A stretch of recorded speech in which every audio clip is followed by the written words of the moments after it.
روحانی سفر ایک روحانیت اور تصوف پر لکھی گئی ایک کتاب نہیں ہے، بلکہ ریاض احمد گوہر شاہی سرکار کا خود کا جو روحانی سفر ہے اس کے بارے میں یہ کتاب ہے کہ کس طرح سے انہوں نے روحانی سفر کا آغاز کیا اور کیسے روحانی سفر کو طے کیا۔ تو سننے کا اور پڑھنے کا شرف حاصل کرتے ہیں۔ روحانی سفر پارٹ نمبر 5 سرکار لکھتے ہیں بلکہ فرماتے ہیں۔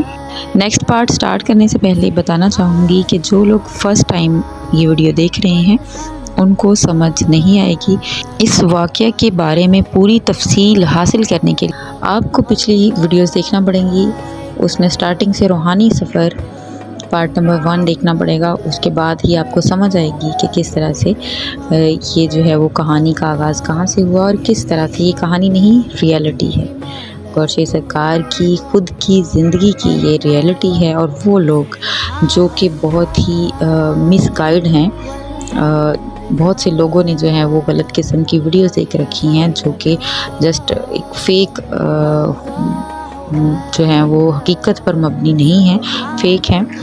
تو جب وہ یہ دیکھیں گی تو ان کو حقیقت خود بخود آشکار ان کے سامنے ہو جائے گی۔ ویڈیو کا لنک اور آئی بٹن میں بھی شو کر دوں گی، اور ویڈیو کا لنک جو ہے وہ میں ڈسکرپشن میں بھی لگا دوں گی، تو آپ وہاں سے جا کے ویڈیوز کو دیکھ سکتے ہیں۔ اور تو چلیے سٹارٹ کرتے ہیں کہ سرکار فرماتے ہیں، کسی بس اسٹاپ پر بس رکی، میں پانی پینے کے لیے ایک ہوٹل میں گیا۔ میں نے دیکھا میرا منہ بہت لمبا ہو گیا ہے، اپنی ٹھوڑی اور ہونٹ دکھائی دینے لگے، قدم ادھر ڈھالتا ادھر پڑتا، لوگ مجھے عجیب نظروں سے دیکھتے، اور میں بھی کچھ سمجھ چکا تھا کہ یہ کتاب پڑھ کر واقعی دیوانہ جسم ہو گیا ہوں۔ میں نے سوچا اب تو دنیا میں رہنے کے قابل بھی نہ رہا، ہر شخص اس عجیب شکل اور عجیب چال پر مذاق اڑائے گا، ایسے جانوروں کا ٹھکانہ جنگل ہی ہے۔ سکھر تک بس کا سفر کیا، اب ریل سے 7 شریف جانا تھا۔ ریل میں اونگ آ گئی، دیکھا سامنے لال شہباز قلندر کا روضہ ہے۔ میں وہاں کھڑا ہوں اور ایک پگڑی سر پر باندھی جا رہی ہے، اور جب 7 پہلی مرتبہ میں پہنچا تو بالکل وہی روضہ نظر آیا۔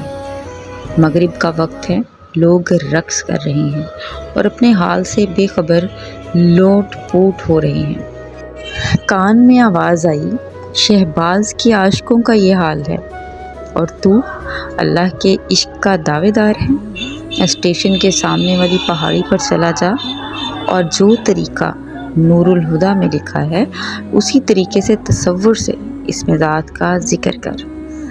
میں اسی وقت پہاڑی کی طرف چلا گیا اور اس میں ذات کے ذکر میں مشغول ہو گیا۔ دوران ذکر اونگ آ گئی، دیکھا کہ محفل لگی ہوئی ہے، کئی بزرگ بیٹھے ہیں۔ ایک بزرگ جن کا جسم موٹا اور دراز قد اور دراز مونچھوں والے میری طرف اشارہ کر کے پنجابی زبان میں کہتے ہیں، اسیاں کلندر دیوانے لجپال دے۔ جسم میں لرزش اسی روشنی والی رات ہی سے شروع تھی، اور دل کی دھڑکن سخی سلطان بہو کے دربار سے ہی نمایاں ہو گئی تھی، اور آج وہی دھڑکن اللہ ہو میں تبدیل ہو گئی تھی۔ میں اپنی قسمت پر بہت خوش تھا، اور جس راز کو بچپن ہی سے درباروں، غاروں اور جنگلوں میں ڈھونڈ رہا تھا اپنے قلب میں پایا۔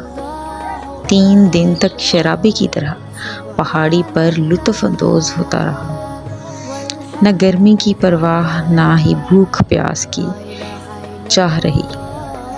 رمضان کا مہینہ تھا، روزوں کا خیال آیا، سحری کو اسٹیشن چلا جاتا اور افطاری کے لیے سامان خرید کر لے آتا۔ شروع میں اس پہاڑی پر ڈر لگتا تھا، لیکن کچھ ماہ بعد خوف بالکل ختم ہو چکا تھا۔ میری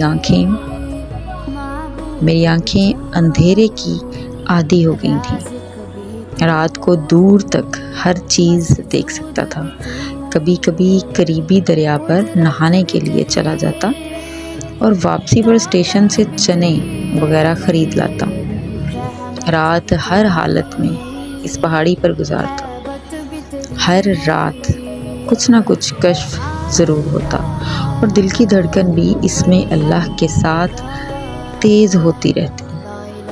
ایک رات میرے قریب کافی کتے پہنچ گئے اور بھونکنا شروع کر دیا۔ کاٹنے کے لیے دوڑتے لیکن قریب آ کر رک جاتے۔ پھر گھنگرو کی آواز چاروں طرف سے آنے لگی اور پھر میرے اوپر پتھر برسانا شروع ہو گئے۔ میں چپ چاپ دبکا رہا۔ کچھ پتھر لگے اور کچھ اوپر سے گزر گئے۔ آج رات سارا دن اسٹیشن پر بیٹھا رہا، لیکن رات کو پہاڑی پر جانے سے ڈر لگ رہا تھا۔ آج کی ویڈیو تھوڑی سی لمبی ہونے والی ہے، تجسس بڑھ رہا ہے، تو ویڈیو کو اینڈ تک لازمی دیکھیے گا۔ پھر سرکار فرماتے ہیں کہ پھر سوچا اللہ ہو کرنا اور موت سے ڈرنا یہ تو توکل کے خلاف ہے، اور پہاڑی پر چلا گیا۔ آج کی شب جب سورۃ مزمل کی تلاوت کر رہا تھا، میں نے دیکھا فجر کا سماں پیدا ہو گیا اور پہاڑی کے ارد گرد بے شمار کرسیاں بچھ گئیں، اور پھر ان کرسیوں پر بے شمار بزرگ عربی لباس میں ملبوس رونق افروز ہوئے۔ 13 آدمی میرے قریب کھڑے کر دیے گئے اور ایک صدا آئی، آج چناؤ ہونے والا ہے۔ وہ آدمی مجھ سے عمر میں کافی بڑے تھے۔ کسی نے صرف کپڑے کی دھوتی اور کسی نے درختوں کے پتوں سے اپنا جسم ڈھانپا ہوا تھا۔ معلوم ہوتا تھا کہ عرصہ سے جنگلوں میں چلے اور وظیفے کر رہے ہیں۔ میں اپنے آپ کو ان کے سامنے مکھی کی مانند سمجھ رہا تھا۔ ان نورانی شکلوں میں کھڑا ہونے سے بھی شرم آ رہی تھی۔ اتنے میں آسمان سے بجلی کی مانند ایک لمبی رو آئی اور میرے جسم پر آن گری۔ حاضرین حیران تھے کہ یہ کیسے ہو سکتا ہے؟ کل کا آیا ہوا پرانوں پر سبقت لے جائیں۔ ان 13 آدمیوں کے منہ سے نکلا، شاید کچھ بھول ہو گئی ہے۔ اتنے میں دوبارہ رو آئی اور میرے جسم پر آن گری۔ ان 13 آدمیوں میں سے کسی نے غصے سے اور کسی نے حیرت سے مجھے دیکھا اور چلے گئے۔ اس واقعے کے بعد میرا جسم سخت بھاری ہو گیا اور میں بغیر مشق کیے لیٹ گیا۔ بال بال سے اللہ کی آواز سنائی دے رہی تھی، حتیٰ کہ دل سے ایسی سریلی آواز آ رہی تھی جیسے کوئی بچہ اللہ پڑھ رہا ہے۔ جس سمت دیکھتا لفظ اللہ لکھا نظر آتا، اور اب دل پر بھی خوشخط سنہری لفظوں میں لفظ اللہ نظر آیا۔ سبحان اللہ، بے اختیار زبان سے نکلا سبحان اللہ۔ آج کے بعد کئی قسم کی مخلوق اور کئی بزرگوں کی ارواح مجھے دیکھنے کے لیے آتے۔ آج کی ویڈیو دیکھنے کے بعد ایمان اور بھی زیادہ مضبوط۔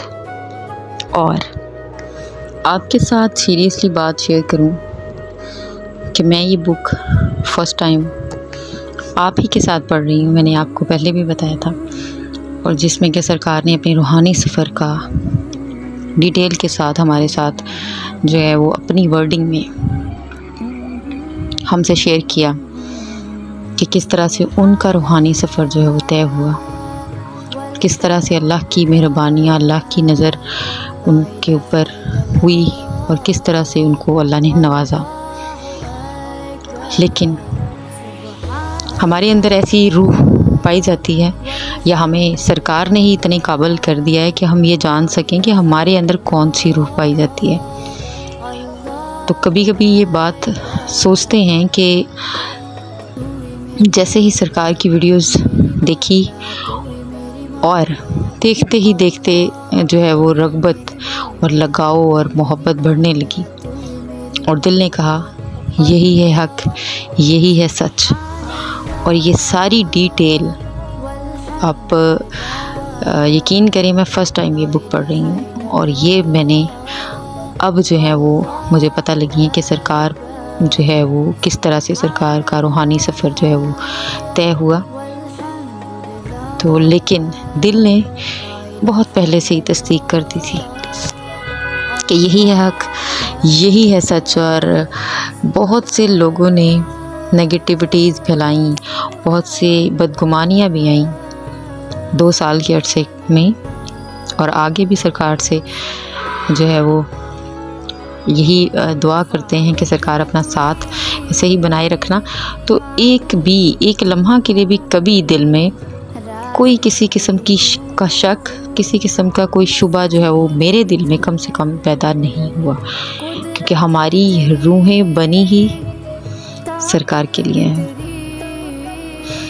تو اینڈ میں دعا کرتی ہوں سب کے لیے، اے میرے پیارے اللہ، ہم سب کے دلوں پر سرکار کے صدقے میں جن کے اوپر آپ کی کرم نوازیاں ہوئیں، ہم گناہ گاروں کے دلوں پر بھی نظر کرم فرمائیے، اور ہمارے دلوں پر بھی اپنا نام نقش کر دیجیے۔